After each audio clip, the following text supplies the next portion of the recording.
Hyderabad is running out of beer. The state government of Telangana in India, likely the largest beer consuming state, has not paid up United Breweries, which is controlled by Heineken, for the beer that it has bought from the latter. Thanks to which United Breweries has suspended sales of beer, including its most popular brand Kingfisher, to that state. This also reveals the interesting economics of alcohol manufacture and distribution and the role of state governments in it in India. So alcohol is bought by the state government and then supplied to shops in Telangana, where officials are now, according to rationing supplies to deter hoarding and tackle shortages, retailers told Reuters.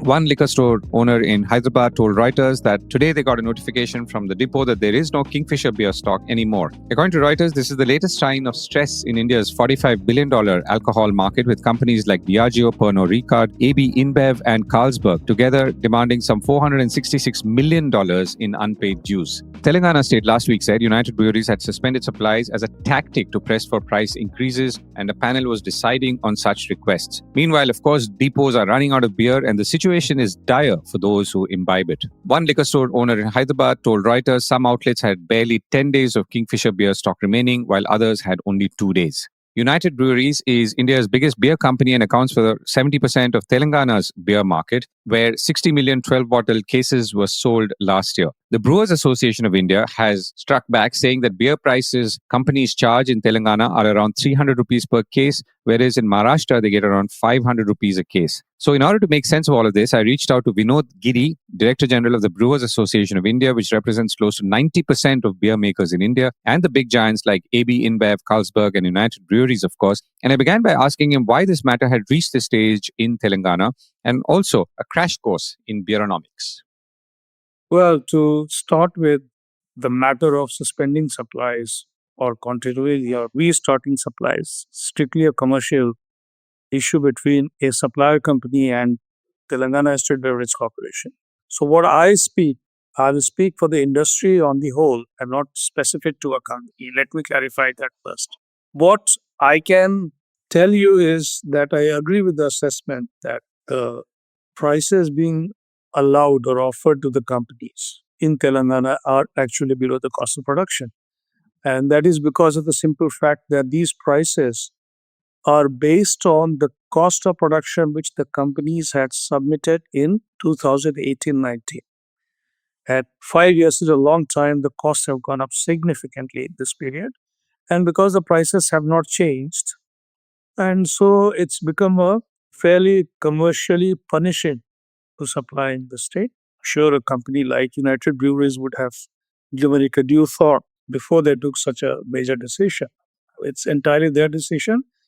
All I can say is that, yes, it's true that the cost of prices are below the cost of production.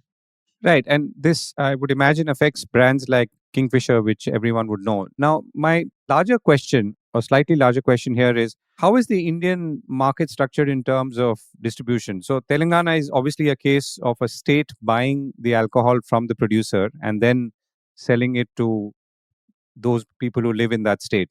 Is this common across India? So let's say there are 4 types of distribution networks in India. First is the open markets, like any FMCG product, and that's where you have states like Maharashtra, Goa. These states are of that kind. Then you have markets which are auction markets, where basically the government auctions all the outlets and ensures that the revenues come right in the beginning of the year.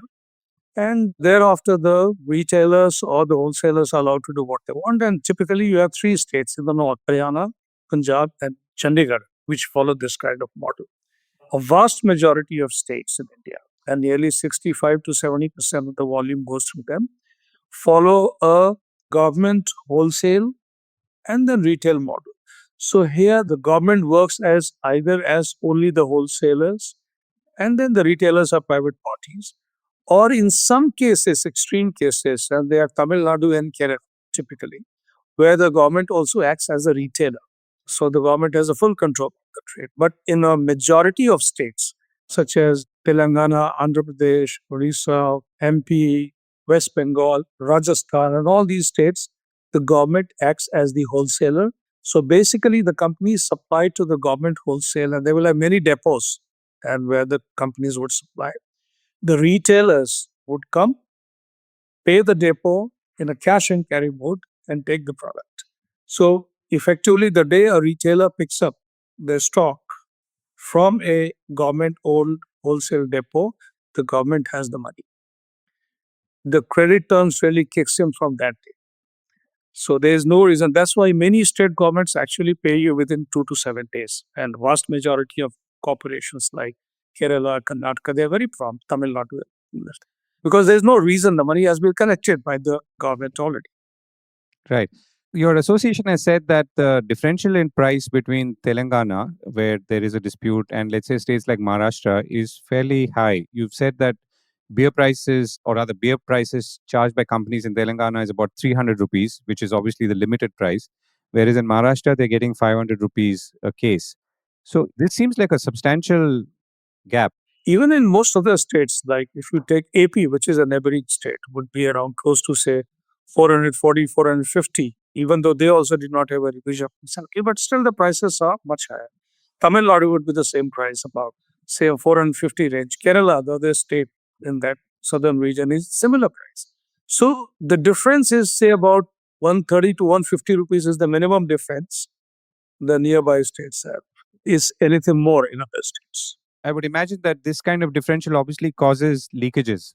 So this is the differential to the company supply prices. Right now I'm talking about.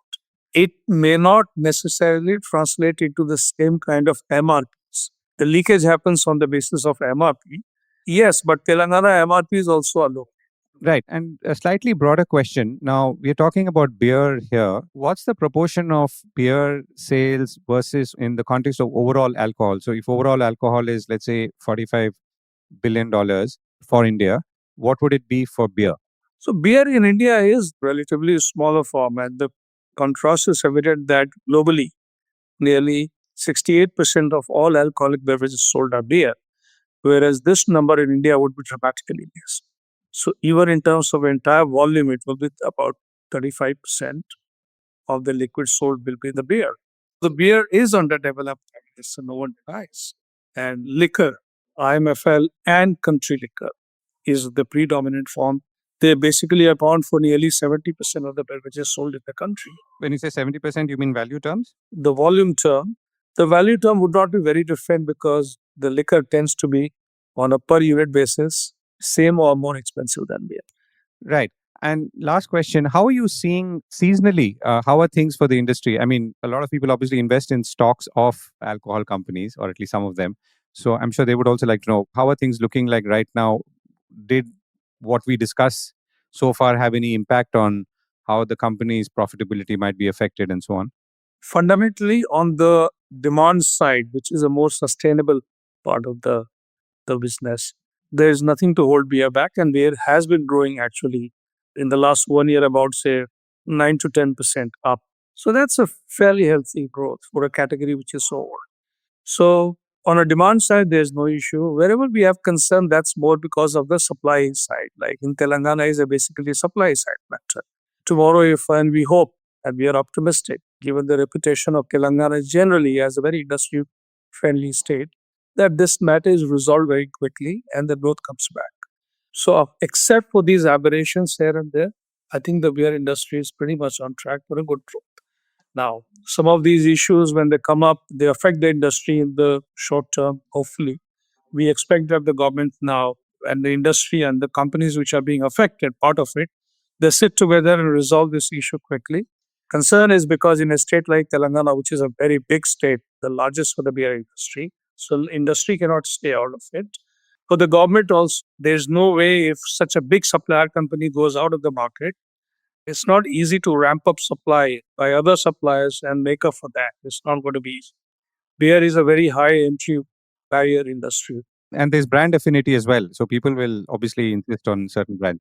And even in a pure product terms also, understand that the breweries take about 500 crores to invest. So it's not like a distillery, which is a small budget operation. So there are few players here. Capacities take time to build. This kind of investment, no one does for the one rainy day. I might need that supply. It's a big investment for me. So that also, so the state will suffer, the industry will suffer. So that's why we are very optimistic and we hope that this matter is resolved very soon. And so the by and large industry remains on the growth track it is right. Right. Vinod, thank you so much for joining me. Thank you very much.